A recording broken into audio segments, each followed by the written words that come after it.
Dayang, you orang Sabah kan? Yalah, orang Sabah. Kenapa? Dekat Sabah dah ada kan MyTV ni? Ada lah, bah. Sabah bah kan. Semuanya ada di KK. Oi. Bah, jadi kau tahu kan macam mana mau dapatkan decoder MyTV ni? Mestilah tahu. You tahu tak macam mana? Mestilah bah aku tahu. Bah, jadi kalau anda semua mau tahu macam mana mau dapatkan decoder MyTV ni, tengok video ini. Hai, video cara pasang decoder MyTV sebelum ni, ramai yang tanya macam mana nak dapatkan decoder MyTV ni. Ada dua cara untuk kita dapatkan decoder ni, sama ada secara percuma ataupun kena beli. Decoder MyTV percuma ni diberikan kepada golongan B40 saja. So korang boleh semak kalau korang layak dekat sini.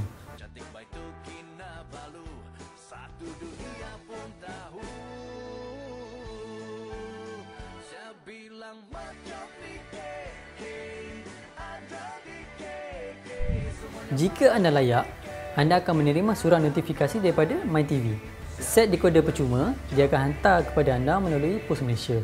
Tapi, kalau anda tak dapat lagi decoder tu, anda boleh buat aduan dekat sini.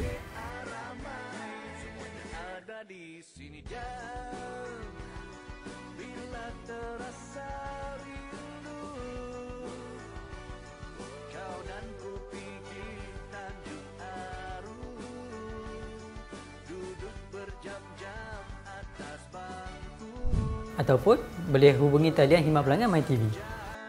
Cara kedua, anda boleh beli set decoder MyTV ni dekat pengedai yang sah. Dekat mana nak semak senarai pengedai yang sah ni, korang boleh rujuk website ni.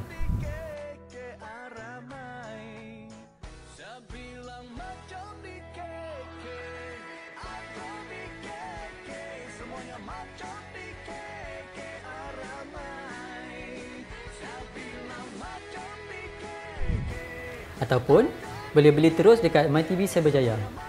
Harga bagi satu unit decoder MyTV ni lebih kurang RM187 sehingga RM200.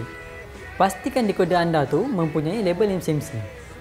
Kepada yang tak tahu macam mana cara nak pasang decoder MyTV ni, korang boleh tengok video kami yang sebelum ni.